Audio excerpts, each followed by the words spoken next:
What's up guys, and welcome back to the channel. Now hopefully you're aware, but I am a big fan of all things portable. I love sitting at the desk working away, but I'm also a big fan of being able to take your work with you and working in places around the house, in the garden or away from home. So Ofiyaa have sent out this triple screen laptop screen extender. This is the S2 edition and we're going to take a look at it. So I know it's a bit of a random one, but I'm sure there are people out there who are super interested in a product like this and would like to see a review on it. So we'll go ahead, we'll get it unboxed, we'll see what we get inside, we'll hook it all up, and then more importantly, we'll see if this thing is any good or not. Let me just say ahead of time, thank you so much for clicking on this one to watch this one. I hope that you enjoy the video. Let's go ahead and get this unboxed. So yeah, guys, as I said, this is from Ofiyaa.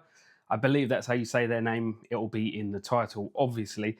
And this is the triple screen laptop screen extender, and this is the S2 model. So we'll take a quick look at the box. We can see that the screens are 14 inches. They're full HD, so they're 1080p, 60 Hz refresh rate.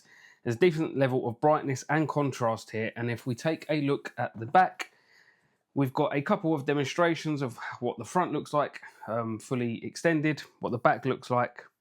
Some more details over here. So panel type IPS, that was the average brightness on the back.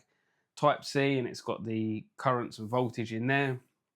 And then down here, what we get inside the box, but we're going to go ahead and take a look for ourselves anyway. So we'll just open this thing up, and I have been inside this already, and that's what's prompted me to do this video, because I'm like, actually, this isn't a bad product. So whilst this product isn't going to be for everyone, I'm sure there are going to be the select few that are interested in this, and I want to make a video so you can get all the details on whether this is worth your hard-earned money. So taking it out of the box, you can see we actually get a carry case for the screens.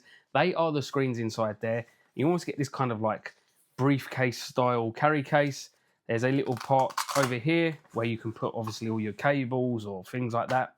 And it does sit in there quite nicely. You have got a couple of handles, so transportation isn't going to be a big deal. This part is more of a harder material, so it's to keep the shape, whereas this part at the back here is more of a softer material. And I think they've used the harder material on the back there to just kind of give it some sturdiness to help retain that sort of shape. We'll just put this to one side for a second. As you can see, we are provided with plenty of cables, which is always nice. So let's see what we get. So as you can see, we get a couple of USB-C to USB-C cables here. And of course, we've got the angled connections here, which obviously is always going to help with cable management when you can have angled connections. And I assume that end is possibly for the screen, and this end would be for plugging into your laptop or whatever it is you're going to be using with this. Because yes, it is mostly for laptops, but because it's just an external screen, you could plug in your Steam Deck or Nintendo Switch, things like that. We then get a USB-C to a HDMI cable there, which is nice to see. And then we get two smaller sets down here, which are USB-C to USB-A, I believe.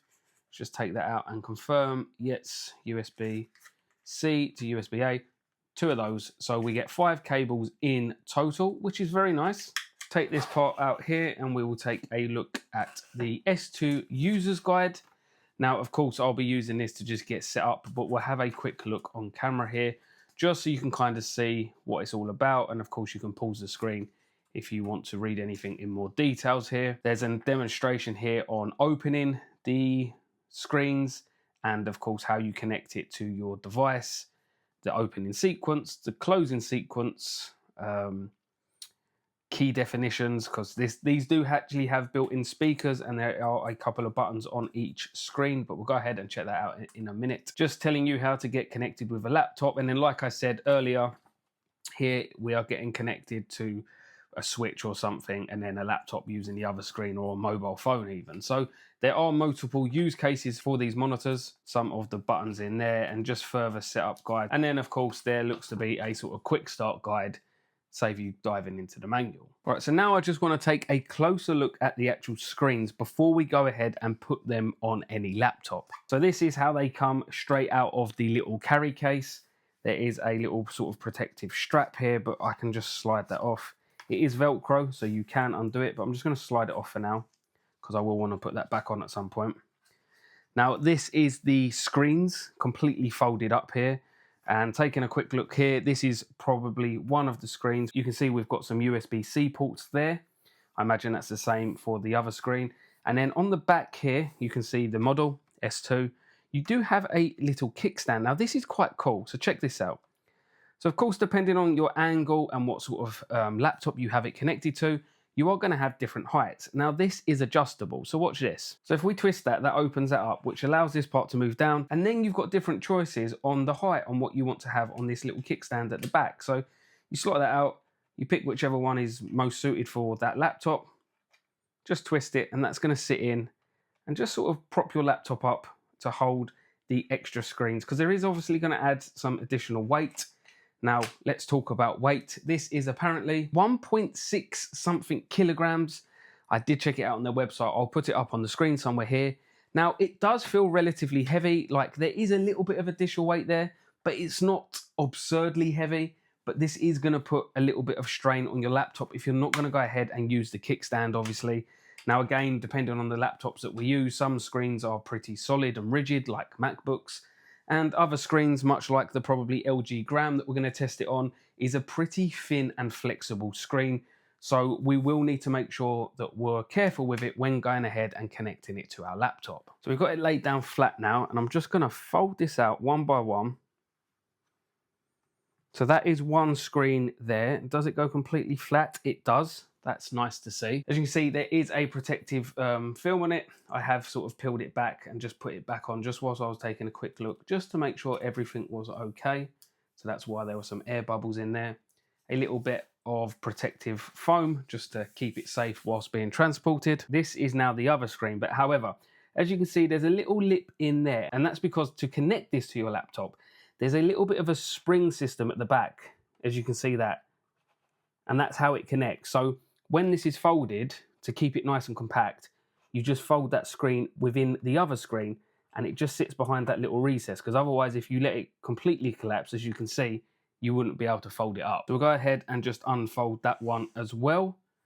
As you can see, it does fold kind of flat. Now this one's slightly higher than this one, just because of the brackets here. But as you can see, this is it now completely folded out. Now, like I was just mentioning, this is how you go ahead and connect it to your laptop. So in here is a spring-loaded system. As you can see, there's a little warning there just reminding you to be careful of it pinching you. And to connect it, it just pulls out like so. I don't know quite how much we can pull it out. I mean, that seems like that's about it. I have connected it to my LG Gram and it just about fits, luckily. I'm just bringing you in here a little bit of a close-up to just show you some of the details there. So this is the little lip, and there is like a little rubber groove part under there, which should help protect your screen and of course add some sort of stability to it there to stop this sliding down. And again in here, these little parts are what's going to sit against your screen, and they are rubber and they do look relatively soft, so hopefully they're not going to scratch your screen, and they should just allow it to sit on it nice and gently and just sort of squeeze your screen in, but give it some sort of support. Now we'll go ahead and connect it to the laptop on camera just so you can see. And of course, if I have any issues whilst I'm using this or connecting it at any point, we'll share that on video so you can see. But so far, when I have quickly tested it, there's been no issues. It's been quite decent so far. Now this might look a little bit awkward on camera, but I do assure you that is just because I'm trying to be careful with it. It's actually not that bad. So again, you fold it out all the way like so, and then I found it's easier to get it set up. Obviously open this part for your laptop.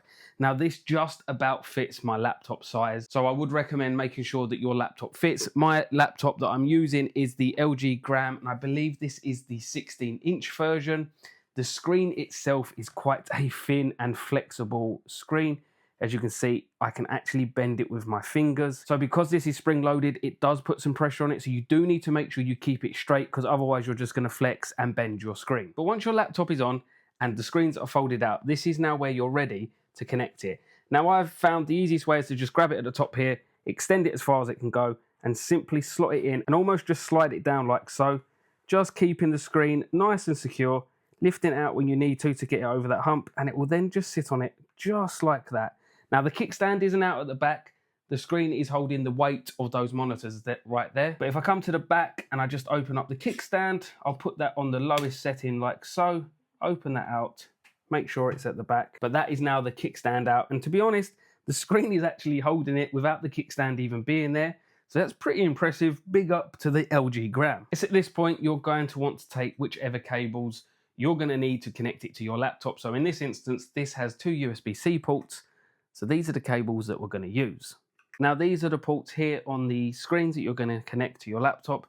So of course, take your angled end, plug that into any of the ports, I'd imagine. I don't think it's going to quite matter. And then at this point, you take the other end and plug that into your laptop. Now both screens are connected. Let's go ahead and peel back this film to actually show you how it looks. Pretty satisfying, right? We'll do this one as well, just to make sure we've got both going. So at this point, you've now got your triple screen setup. Now, if I go ahead and go into display settings here, as you can see, that is all three screens there. So you've got your laptop screen, your screen 2 and your screen 3. Right, so at this point you're now connected, so we can adjust the brightness. This laptop is running low on power. I do need to charge it actually. But let's go ahead and check out and see what this button does on the monitors.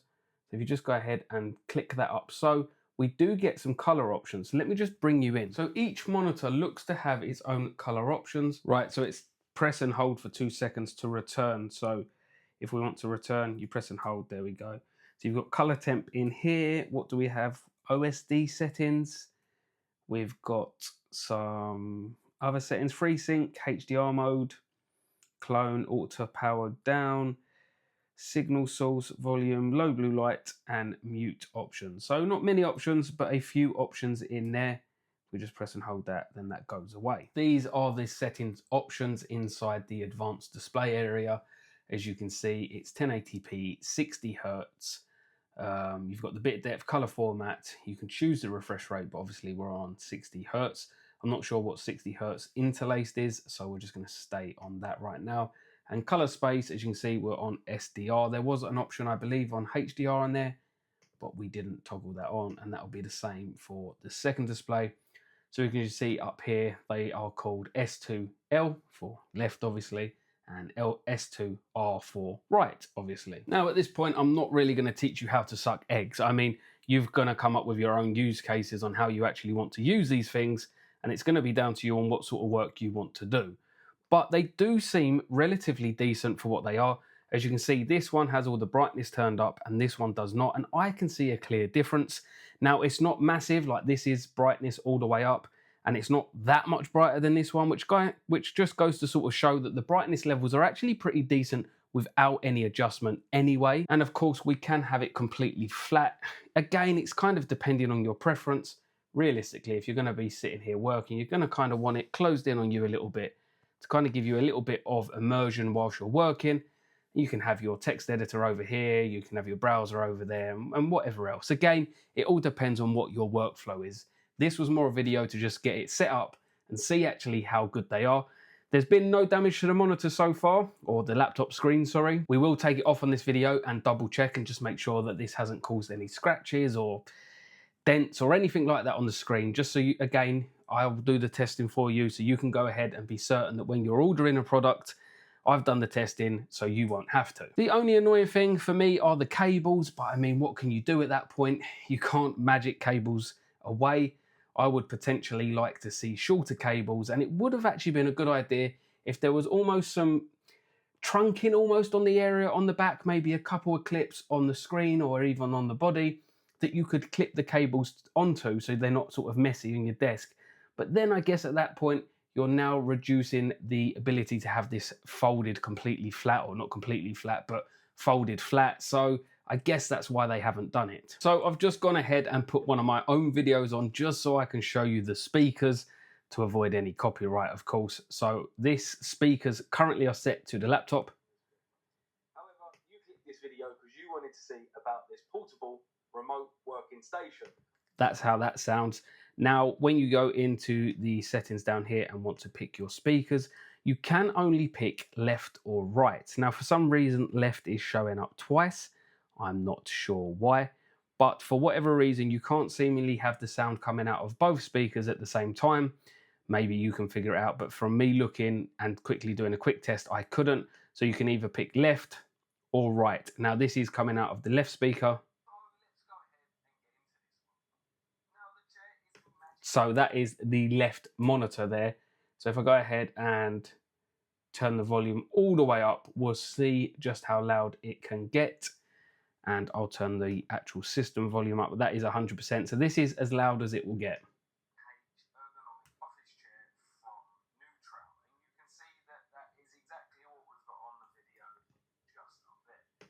Hopefully you can hear that. Of course, I'm using a microphone attached to my body, but the speakers are not very loud whatsoever. Now, of course, for me, I wouldn't use the speakers on these anyway. I'm going to use the speakers that come on the machine. I think that's more of a case of, again, like we saw in the manual, these are just USB-C powered monitors. So at that point, you can connect any device to it. You could connect your phone, you can connect a Steam Deck, a Nintendo Switch. So maybe at that point, you might want to have something playing over here with a bit of sound and something over here with a bit of sound. It's up to you really, but the speakers are mediocre at very best. Now, of course, you can see that there is a color difference between the LG Gram screen and the additional screens, both left and right. The color match is never going to be identical. Of course, it very rarely is. The screen that you're going to get on your laptop is always going to be better than the 1080p additional screens that you're going to get. But I don't think it's terrible. Of course, you're not going to use them for color correction. For me personally, as a developer or someone who does like content creation, I could use these for video editing, or of course a development workflow. I could have 3 coding windows up at one time, which is actually going to be pretty productive to be able to work like that. As you can see, it's up against the ultra wide, and it's not far off giving you that sort of space that an ultra wide offers. It's not quite there, but of course, if you're on the go and you've only got your laptop with you, you can take the S2 portable screens within its little briefcase, and you've kind of got an ultra wide whilst you travel. Now, again, there are many different options for traveling and portability. We've seen them on the channel. We've seen the portable chair setup that I've done recently with the tray. We've seen the XR glasses. We've seen the Meta Quest and everything like that. There are many different options that you have to be able to take your work anywhere. But this is just another option because there are some people out there that are going to dig this more than the Meta Quest or more than the XR glasses. It's a really good time for all of us to have these sort of choices to be able to match up to your preferences. So just take it for what it's worth. This one might not be for you, but there'll be some people out there that is going to really dig this, and this is actually going to aid a lot into their workflow. Just before we end the video, I'm going to bring you in for a little close-up shot here. Then, of course, I will get some text on the screen just so you can kind of see. This one is a 150% resolution on there, so you can see it's slightly more zoomed in than this one over here, which is 100%. But hopefully you can see the text down there. These are 1080p monitors, so the text is, it's going to be readable. You're not really going to have an issue. And there was settings within the monitors themselves to be able to adjust the sharpness should you struggle. But I don't think you're going to have any issues using these to read text. And then just one thing to note, I'm not quite sure what this is. This could be a Windows issue or the monitor. As you can see, that mouse just went a little bit funny there, and now it's appeared over in this monitor. So when I seemingly leave the mouse alone, it kind of just takes itself on a travel and ends up over here on this monitor. I'm not sure why that is, of course. I genuinely have no idea whether that's a Windows thing or what. I genuinely do not know. I'm going to have a little play around with it anyway because I need to do some filming for some YouTube, for some Instagram content, sorry. But just something to note, if you end up having this and you keep going, where's your mouse gone? It seems to just go over there for whatever reason. Now, it only seems to be when I leave it alone, I'll play around with it a little bit. It might be because my resolutions are different. Again, I'm not really sure. It's a bit of a funny one. It's just something I've noticed while sitting here getting these clips. And I would leave the mouse alone, and obviously it was over here, and then it would quickly end up over here. Like you can see there, you can actually still see it on this screen appearing. So I don't know if that's my machine being funny or somehow the external displays are affecting it, which I don't think that they would. They're just external displays at this point. it's likely something to do with this laptop. I'd hazard a guess at that, but I figured I'd include it in the video just in case. And we're now going to disconnect the screen from the laptop. There's no pretty way of doing this. It's very much similar to the iPhone tripod mounts that you get where you just wedge your phone in because it's spring loaded. So I'm going to go ahead and do my best just to make sure there's been no damage caused to the screen. So again, there's no pretty way of doing this. You might find a better solution. It would be nice if there were some grab handles, but there isn't. So you kind of just have to manhandle it a little. Now I am going to try and be delicate with it. I don't want to cause any damage. I don't want to damage my laptop or the screens or knock anything off on my desk. So I'm just going to go ahead and slide it open slightly, slide it off of the laptop like so, and that is it, done. It's not that difficult, but of course I don't want to cause any damage. I'll go ahead and check this out. Now I can see there's sort of some marking on the back, but I don't think it scratches as such. This case actually has a lot of them already, and it always has done. It's been a very much robust laptop that I used to take to work, and it's kind of like a graphite material on the back. But as I can see, there doesn't look to be any scratches whatsoever. So I'm going to go ahead and say that this doesn't damage your laptops. Now again, be careful with it. It is going to depend on how you go ahead and get this connected. But the rubber parts in there, they're soft and they do feel like they provide a level of protection. So I think we can confirm that it doesn't cause damage to your laptops. Now that's not to say that there's not a possibility. Of course, there always is. Just be careful when using it. You could probably add in additional support in here, but I don't feel like it needs it. The rubber casing in there is going to do a decent enough job, but it doesn't look to do any damage to my laptop whilst I've just had it connected. You can see on the side there that there seems to be no markings on either side. So I'm going to go ahead and say that as long as you use it correctly, and of course you're a little bit careful, you can rest assured it's not going to cause any damage to your laptop. Disclaimer, at least in my experience, I don't want to get blamed for anything here, but I've used it and it's not done any damage, so it gets a thumbs up. So guys, that's going to do it for this one. Thank you so much for tuning in and watching this one. I hope that the video has been informative and at least giving you some details on what you needed to know about this setup. Like I've said, there are many ways nowadays in which you can take your laptop and extend your working space, whether that's VR headsets, XR glasses, additional portable monitors on tripods and laptop tables and everything else that you've seen on my channel. Or of course, you've got this solution here, which is the S2 from Ofiyaa. So far from my limited testing time, I would recommend this product. I've had no issues with it. It's caused no damage, and it certainly does do what it sets out to do, and that's extend my working area, giving me way more space to spread out my windows. And as a content creator or a developer, if I'm video editing or coding, I do need extra window space. I cannot work from a laptop alone. If you have any additional questions, be sure to drop them down below in the comments and I will try my best to answer you. But I think this product does get a thumbs up from me. It certainly does what it says on the tin. So guys, thank you so much for watching. And as always, until the next one, I'll see you soon. Bye for now.